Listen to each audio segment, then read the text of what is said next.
ल साथीहरू, कस्तो सुन्दर ठाउँ यतातिर। यहाँ तल मान्छेहरूले कसैले धान रोपिसके भने कसैले यी बाँदर रुँगिरहेका छन्। कसैलाई बाँदरको टेन्सन छ, मकै खान्छ भन्ने। कसैलाई धान रोप्नको लागि मान्छे पाइएन भन्ने टेन्सन छ। यतातिर खोलामा यत्रो पानी बगेर गएको छ। कति मान्छेलाई चाहिँ भलले यसपालि खेत लाने हो कि भन्ने टेन्सन छ। कतिलाई फेरि यसपालि त असारमा पानी नै पर्दैन, के भएको हो, यसपालि के हुँदैछ भन्ने टेन्सन छ। हामी चाहिँ त पारिपट्टि यो गाउँमा गएर आएको आज। यतातिर घुमेर एकदमै राम्रो ठाउँ रहेछ। यतातिर यो रातमाटा भन्ने ठाउँ हो, त्यहाँ गएर आएको। अनि यहाँ एकदमै राम्रो ठाउँ देखेर चाहिँ आज यसरी भिडियो बनाउँदैछु। यहाँ चाहिँ यो यतापट्टि यो खोपमा चाहिँ बाँदर लड्ने भिड छ। यहाँ मोबाइलमा चाहिँ यसरी राम्रो देखिँदैन, यसरी साँच्चीकै हेर्दा चाहिँ एकदमै भिड छ। धेरै तल छ कोसी चाहिँ। हामी चाहिँ यति माथि डाँडामा छौँ। अनि यतातिर मान्छेले कसैले पनि घाँस काट्न सक्नुहुन्न, यस्तो भिड छ कि यस्तो भिड छ कि एकदमै डरलाग्दो। म चाहिँ यसरी डिलमा गएर भिडियो बनाउन पनि सकिरहेको छुइनँ, एकदमै भिड छ। श्रिङ्ग गर्छ यसरी हेर्दाखेरि नै। एकदमै यस्तो सुन्दर गाउँ छ। गाउँभन्दा पनि यस्तो पहाड छ, हरियाली।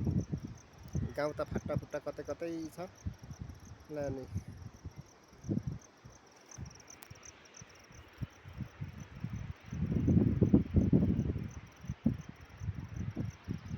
पारै पार, जता हेरे पनि पहाडै पहाड छ।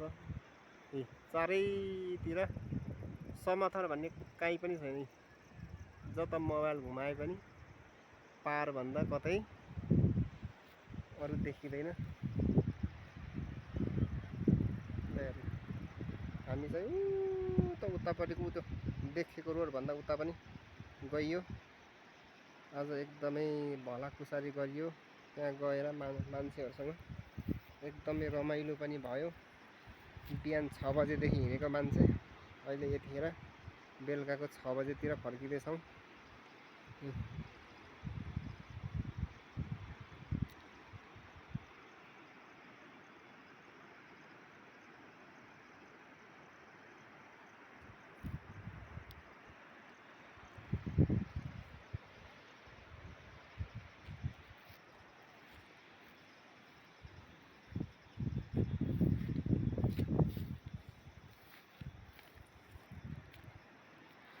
अन्त यसरी पार्क बनाउँछन् मान्छेले घुम्नको लागि। हाम्रो चाहिँ आफै प्रकृतिले नै दिएको यस्तो सुन्दर पार्क जस्तो ठाउँ छ। डाँडा छ, एकदमै हरियाली। यहाँ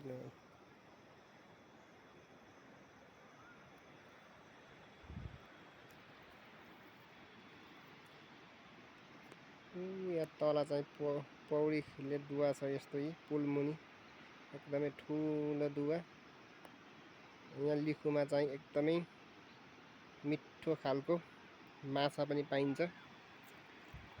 यता जानलाई एकदमै डर लाग्छ।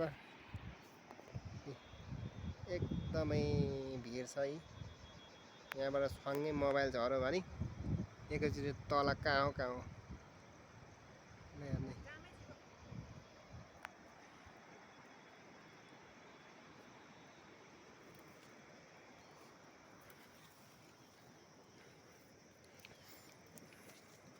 अनि यतै हामीले खाजाको लागि केरा पनि लिएर आएका छौँ।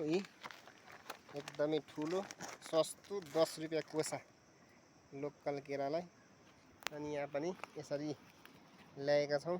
मायाले हामीलाई यसरी केरा पनि दिनुभएको छ। आज खाएर जानुहोस् भनेर अलिअलि किन्यो, कति सित्तैमा दिनुभयो हामीलाई।